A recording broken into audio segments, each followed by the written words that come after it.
Good afternoon, students. Welcome to the next lecture on our subject, that is Basics of Civil Engineering, in which we have started our discussion on our chapter number 2.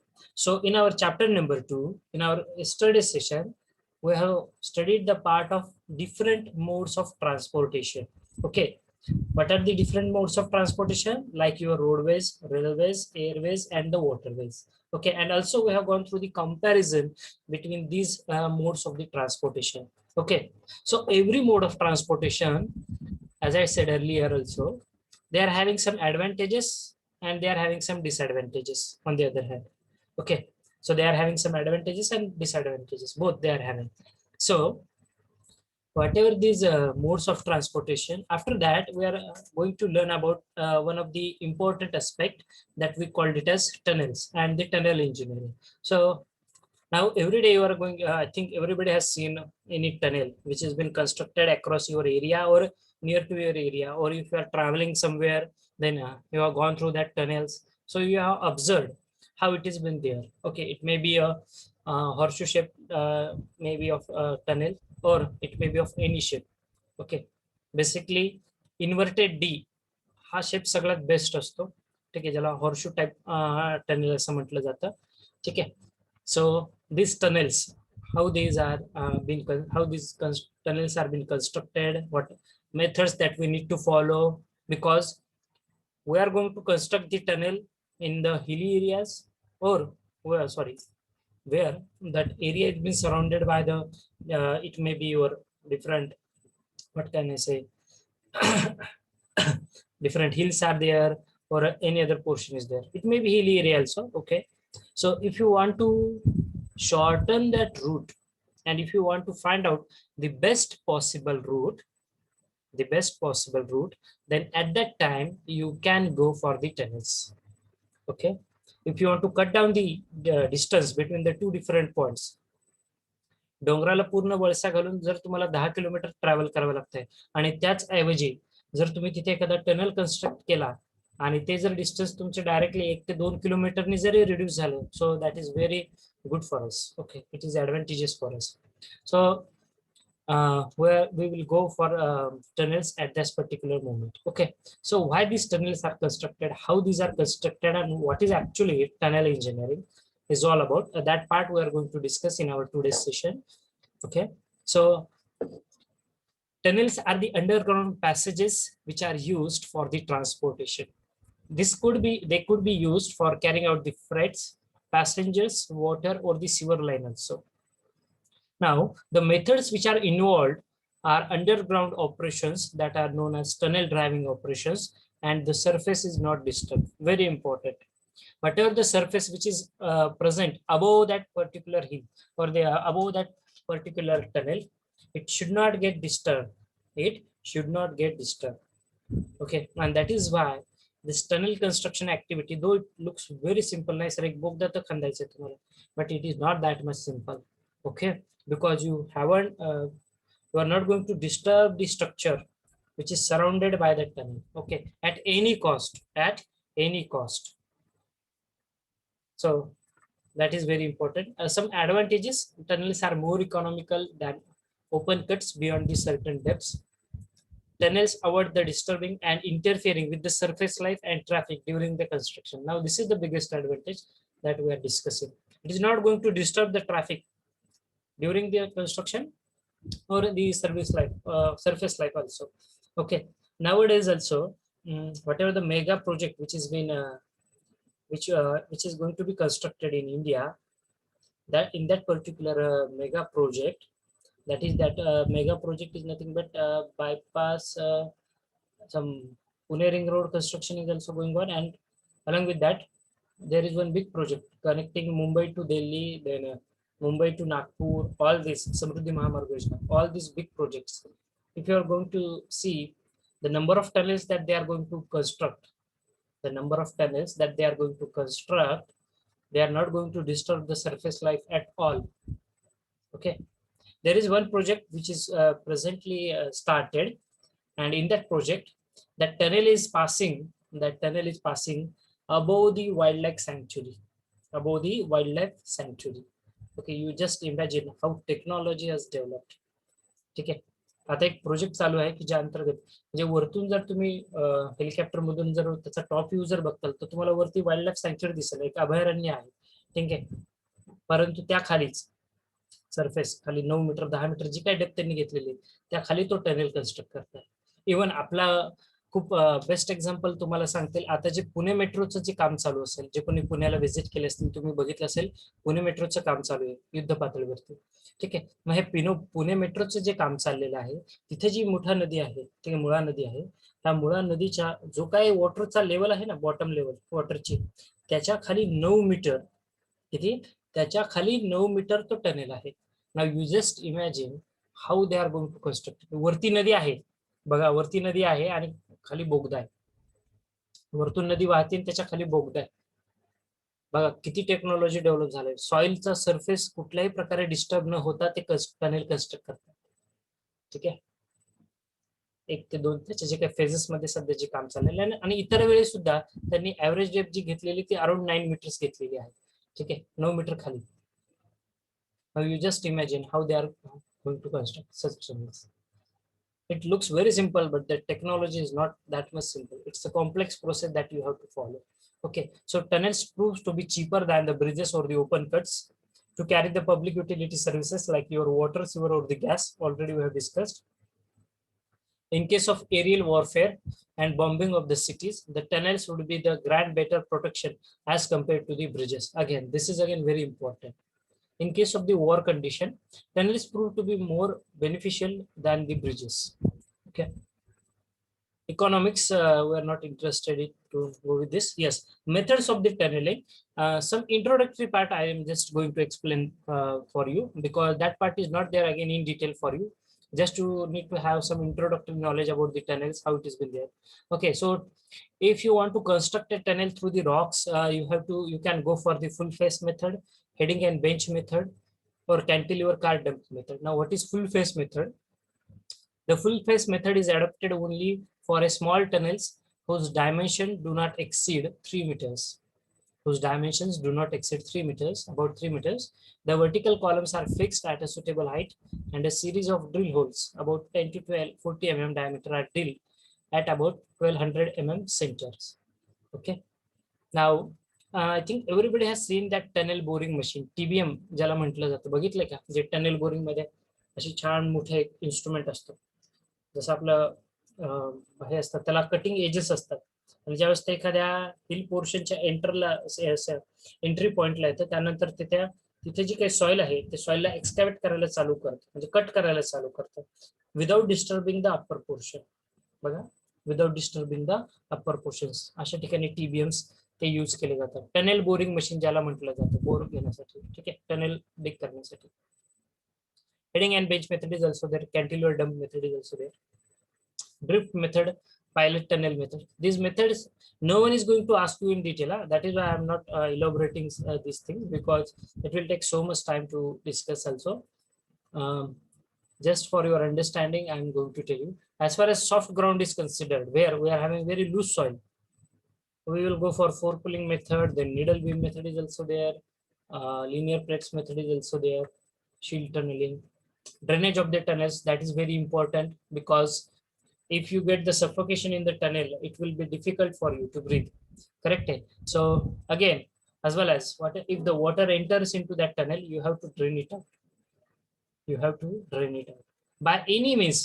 आता पावसाचं पाणी आहे आणि पावसाचं पाणी actually आतमध्ये तर ते काय एंटर करणार नाही. जिथे तुमचा टनेलचा एंट्री पॉइंट असेल किंवा एक्झिट पॉइंट असेल, त्याच पोर्शन मध्ये ते पावसाचं पाणी तिथेच तुम्हाला कुठेतरी दिसेल.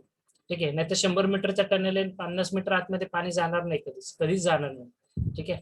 त्याचं कन्स्ट्रक्शनच त्या पद्धतीने असतं. फक्त एंट्री आणि एक्झिट पॉइंटला तुम्हाला थोडासा पोर्शन दिसेल की ज्यामध्ये पाणी एंटर झालेलं असेल, ते पण खूप थोड्या प्रमाणामध्ये. ठीक आहे.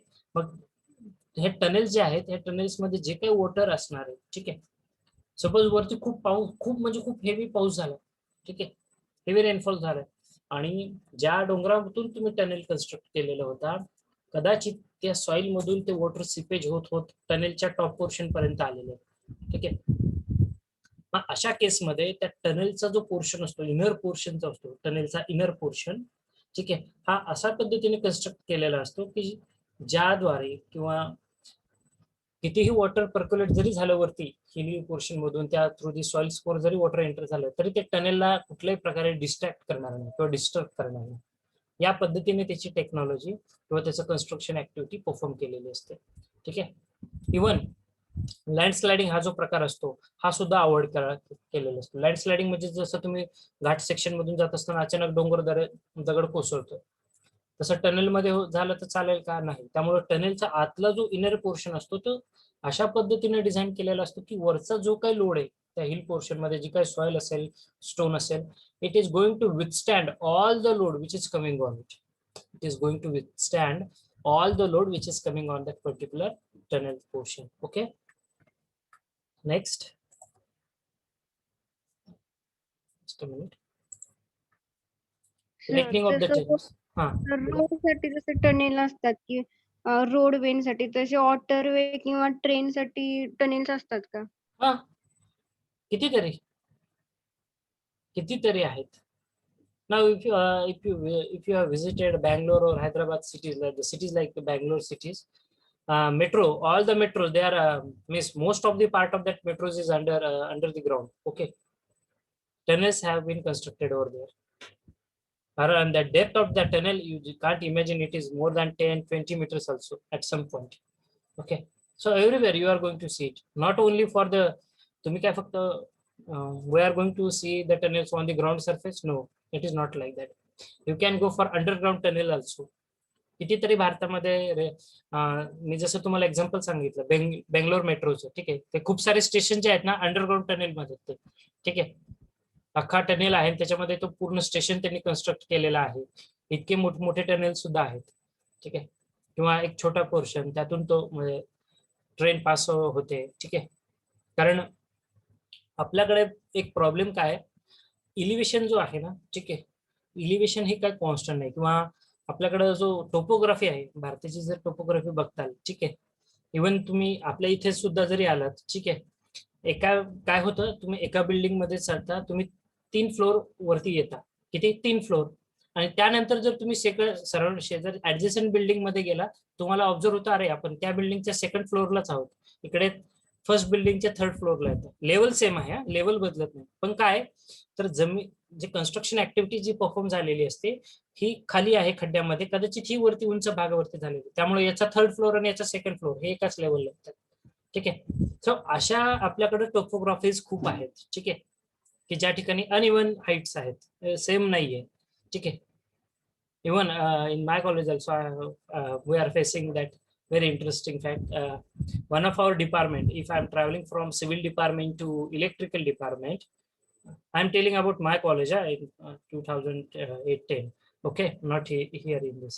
So in my college, my department, civil engineering department, it is at the second floor. The classrooms are at the second floor, but if I travel straight through that corridor, and if I walk in the electrical department, I found that I'm on the first floor. Okay, because that electrical department is at higher elevation. Okay, it is being constructed at somewhat higher elevation. Okay, so that kind of topography is there we are having. Okay, not everywhere you are going to find it out, but at some stages, and that maybe some point, some part of that tunnel is going to pass through the such portions. So at that point you are going to find out the difference in the elevations. Okay, underground tunnels are also there.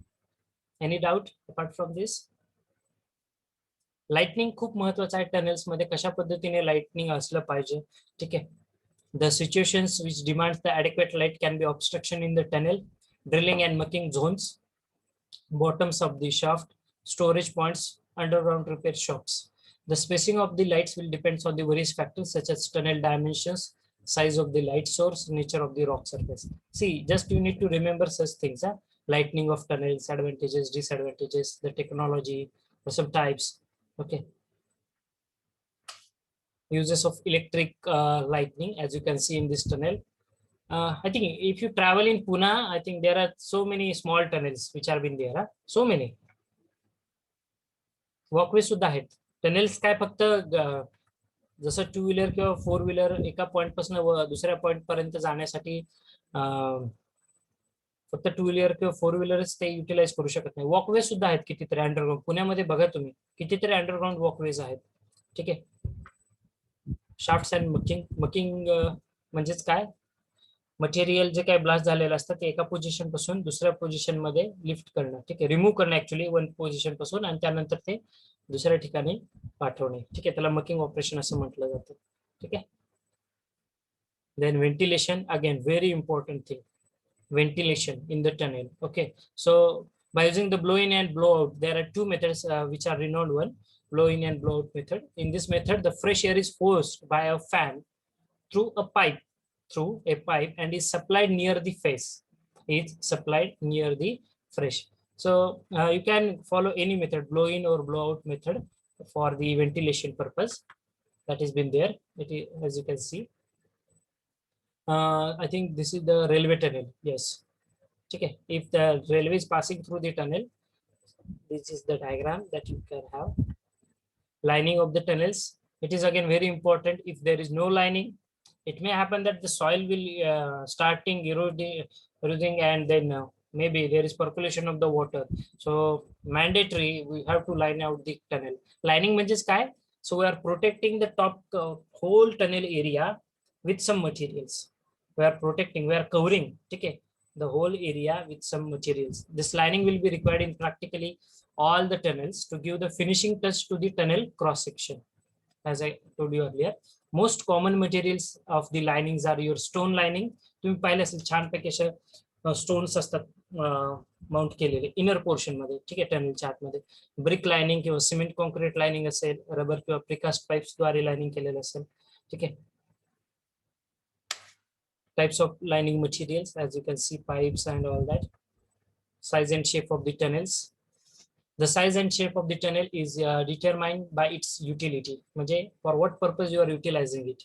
Okay, for irrigation purpose, the tunnel is generally designed to run full, and if the lining is of concrete, then velocity is 366 centimeter per second. That is velocity of the water. Okay. In case of the road tunnels, it will depend on the number of traffic lanes. See, this is related to us. In the irrigation purpose, it will totally depend on the if the lining is there and the speed of or the velocity of the water. In case of road tunnels, it will depend on the number of traffic lanes. In case of railway tunnels, it will depend on the number of lines and the type of gauge also. Okay.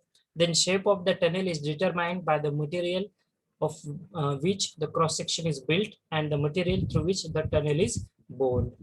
Okay, so this is the cross section of the tunnel.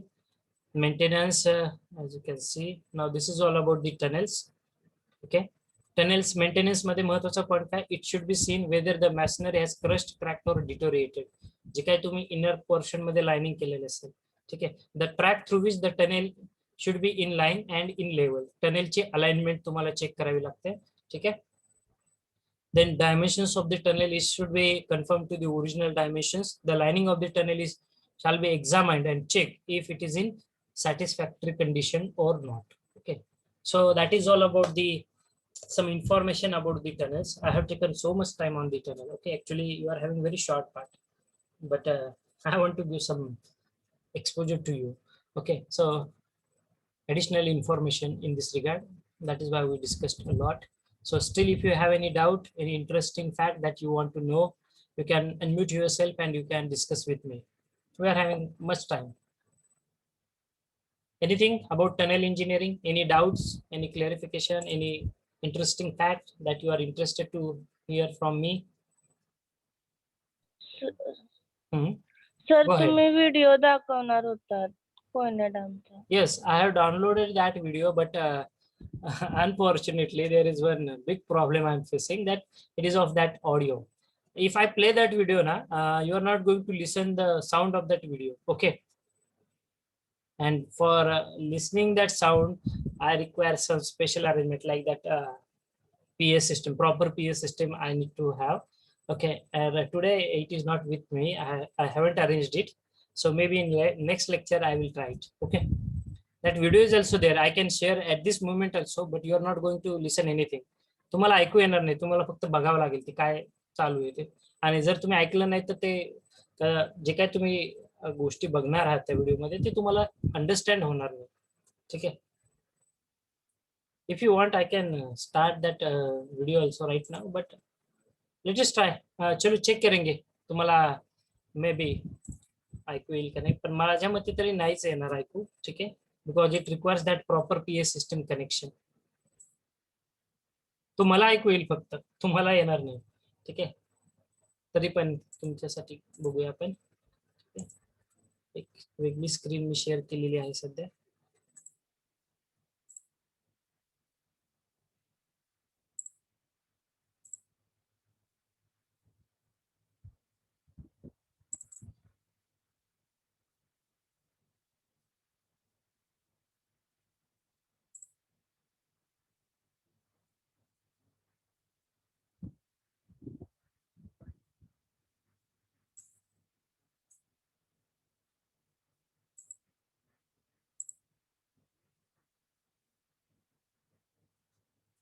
It's a video of 8 minutes.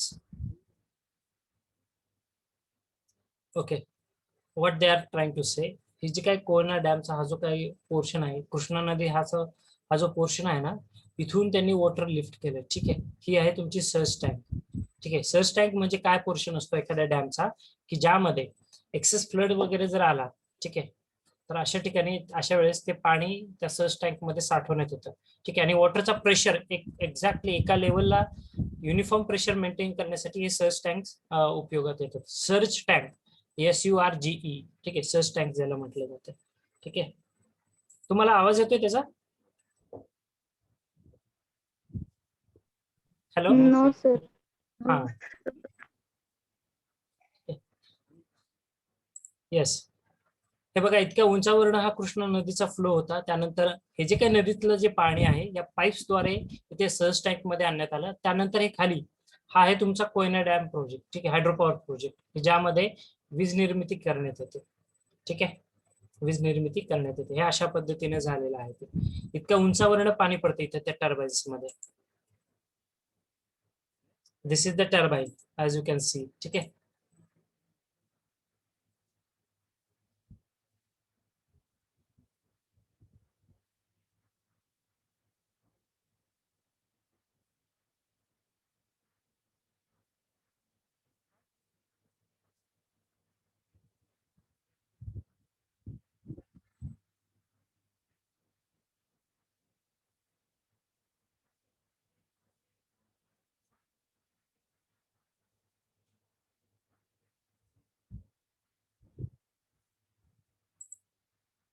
Nineteen 54 ला.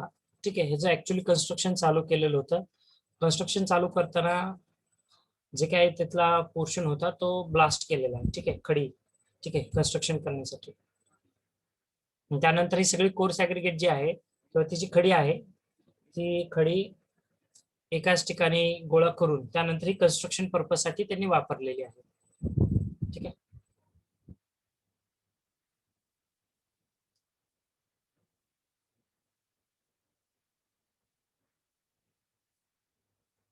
हे आहे तुमचा याला म्हटलं जातं crusher plant. ठीक आहे, जिथे खडी क्रश केली जाते. मोठी जे स्टोन्स असतात ना, हे मोठे स्टोन क्रश केले जातात.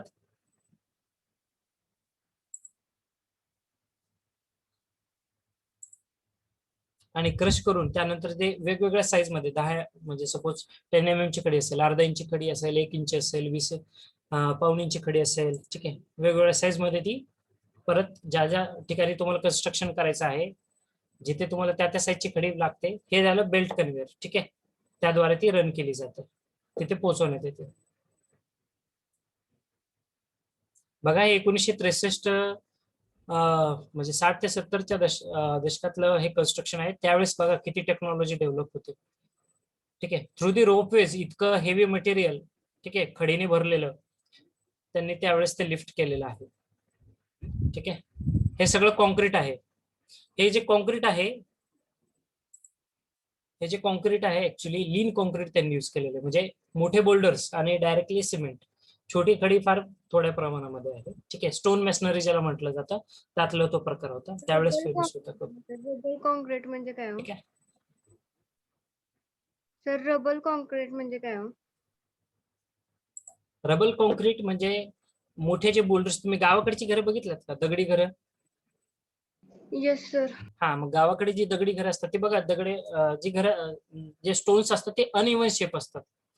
बरोबर आहे का? सगळे एकदम एक्झॅक्टली चौकोनी दगड असतात आणि तसं घर आहे नाही ना. गावातली दगडी घरं जर बघताल तुम्ही जुनी, तर अनइवन वाड्याच्या शेप मधले असते. हा, वाडे थोडक्यात, ठीक आहे, वाड्यांमध्ये वगैरे हे अनइवन असतात. त्याला म्हटलं जातं अनकोर्स रबल मॅसनरी, म्हणजे त्याला कुठल्याही प्रकारचं चाम्फरिंग किंवा टर्फिंग केलेलं नसतं, ठीक आहे. म्हणजे त्याला एक प्रॉपर शेप दिलेला नसतो. जे काही स्टोन अवेलेबल आहे, ठीक आहे, तो स्टोन जसंच तसा लेड करण्यात येतो वॉलमध्ये. आणि लेड करण्यासाठी जे बाइंडिंग मटेरियल असतं, जसं आता आपण सिमेंट मॉर्टर वापरतो, वाळू आणि सिमेंट याचं मिश्रण, त्यावेळेस ते चुना म्हणजे लाईम आणि वॉटर हे मिश्रण यूज करायचे, किंवा सिमेंट लाईम मॉर्टर याचं मिश्रण यूज करायचे, ठीक आहे. ते त्यावेळेस खूप प्रख्यात होतं. आजही ते खूप बेस्ट आहे, पण आता ते वापरत नाही ऍक्च्युली टेक्नॉलॉजी, ठीक आहे. कारण एवढे मोठे स्टोन्स आता त्या आजच्या ह्याच्यामध्ये जर कन्स्ट्रक्ट करायचं झालं, दॅट इज नॉट पॉसिबल, ठीक आहे. आपण रबर सोलिंग म्हणजे फक्त भर टाकण्यासाठीच हे मोठे बोल्डर्स यूज करतो आता.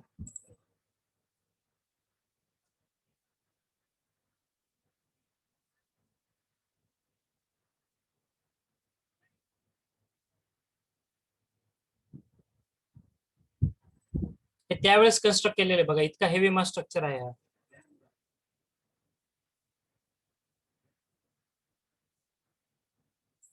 105 मीटर उंची आहे, ठीक आहे. हे जे काय डॅमची हाईट आहे ना, 105 मीटर उंची आहे कोयना धरण.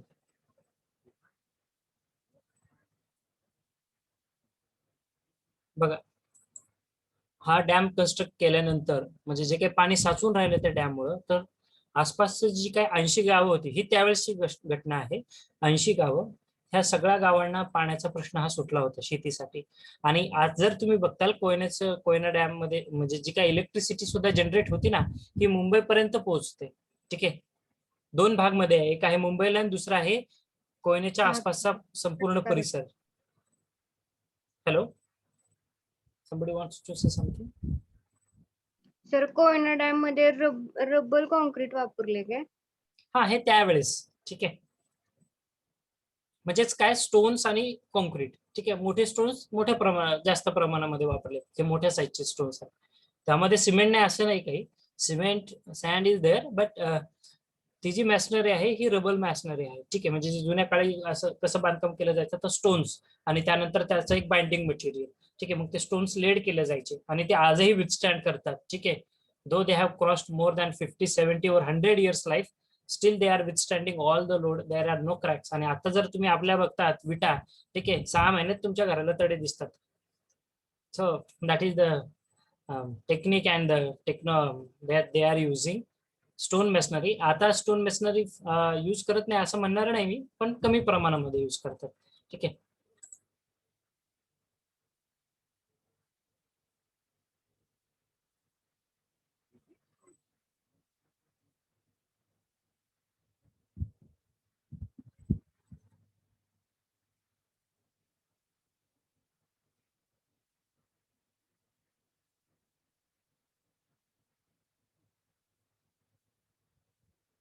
त्यावेळेस एवढं हेवी मास स्ट्रक्चर त्यांनी कन्स्ट्रक्ट केलेलं आहे बघा.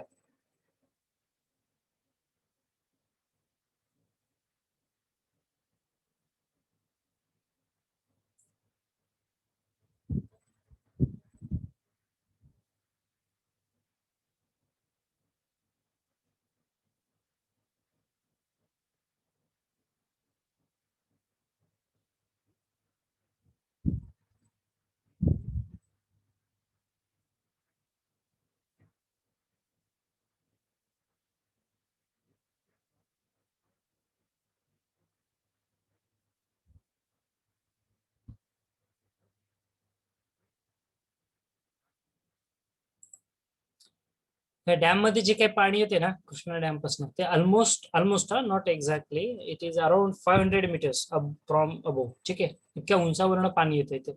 हा पॉवर हाऊस इतक्या खाली आहे लोकेट केलेला, ठीक आहे.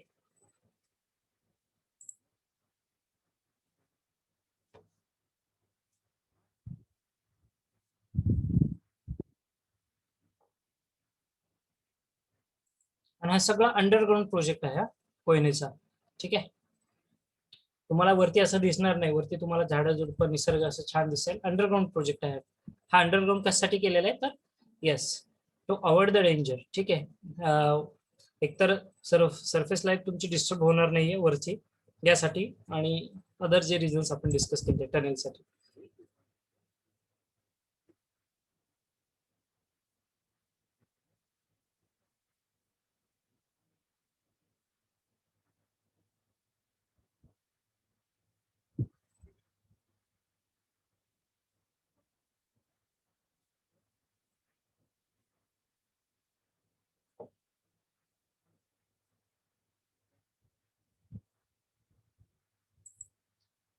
हा जो पॉवर हाऊस आहे यामधले एक एक जे टर्बाईन्स किंवा जे लोकेट केलेले आहेत, ठीक आहे, हे 20 to 30 मीटर डिस्टन्स वरती आहेत प्रत्येक. आणि ऑलमोस्ट जो टोटल स्पॅन आहे जे टर्बाईन्स वगैरे जे फिक्स करून त्या टोटल प्रोजेक्टसाठी हा 200 मीटरचा एरिया आहे. ठीक आहे, 200 मीटर लॉंग एरिया आहे तो टोटल.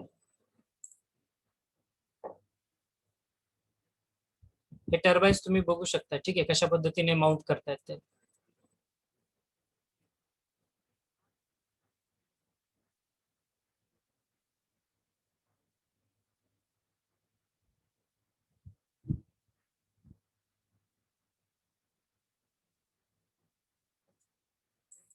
इथे जी काही इलेक्ट्रिसिटी जनरेट होती ना, ती इलेक्ट्रिसिटी एक तर पहिली म्हणजे मुंबई आणि दुसरं म्हणजे साऊथ महाराष्ट्र. ठीक आहे, ह्या दोन मेजर रिजन्स मध्ये यांची सगळी इलेक्ट्रिसिटी डिस्ट्रीब्यूट होते. Okay, Koyna dam, Koyna power project मधली सगळ्यात मोठा प्रोजेक्ट आहे आपल्याकडे हा इलेक्ट्रिसिटी जनरेशनचा. Around 1000 something megawatt.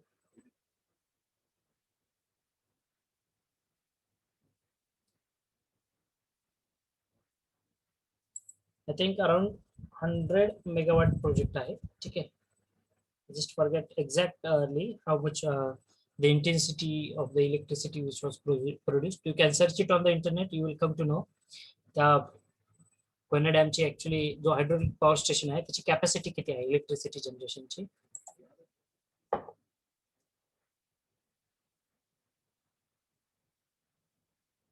Day night काम करून हे टोटल वर्कआउट कम्प्लीट केलेलं आहे.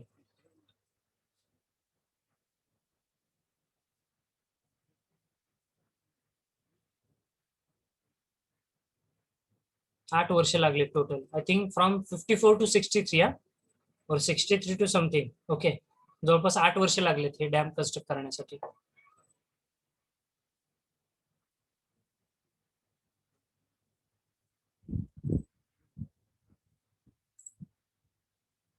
सोळा मे 1962 या दिवशी हा ऍक्च्युली जो प्लांट आहे, ठीक आहे, Koyna hydraulic power generation plant हा चालू करण्यात आला. त्यावेळेसचे जे मुख्यमंत्री होते, ठीक आहे, यशवंतरावजी चव्हाण साहेब यांच्या हस्ते त्याचं इनॉग्रेशन होऊन त्यानंतर हा प्लांट चालू झाला. As you can see the turbine how it has been rotated. ठीक आहे, आता इतकं डिटेल तुम्हाला बघायला मिळणार नाही.